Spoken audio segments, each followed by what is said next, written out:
do we or do we not talk to our enemies without preconditions? My belief is that I'm not afraid to talk to anybody, and I think the President of the United States should be willing to meet with anybody.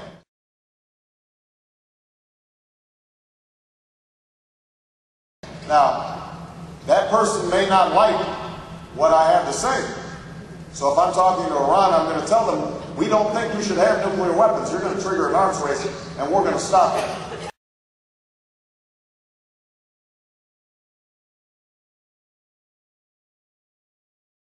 If I'm talking to Fidel Castro, then I'm going to say, you've got to release your political prisoners and open up freedoms in Cuba.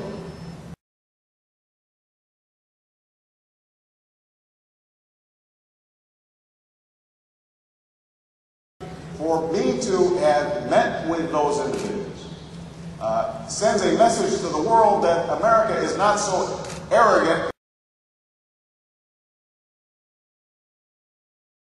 I don't think that's naive.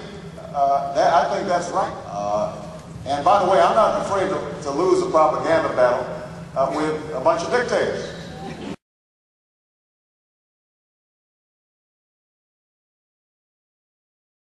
As long as I'm clear on who I am.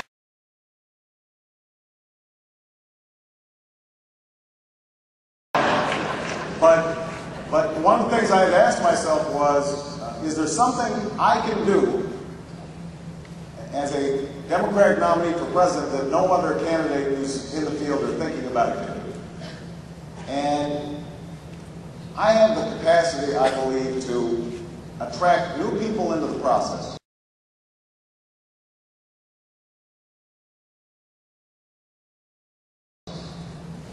And change the political map in a fundamental way. We can scramble the political map, and that's the only way that real change is going to happen.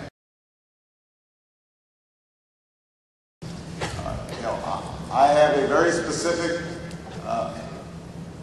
plan for how we are going to bring this war to a close. It will take us approximately 15 months to get our troops out.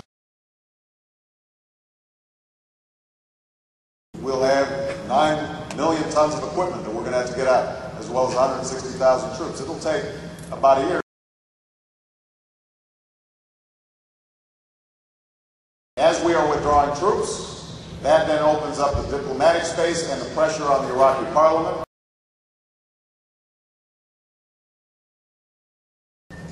It's not that I can't give a pretty good speech. From what I heard, I can preach once in a while.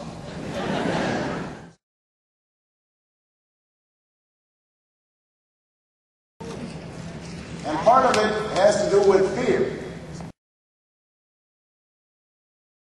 And I guess my attitude is, let's try it.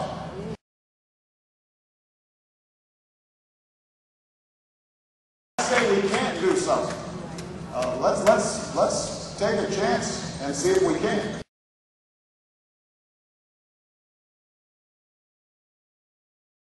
Now, if there are people here who end up deciding Barack Obama's not the right candidate because he's inexperienced,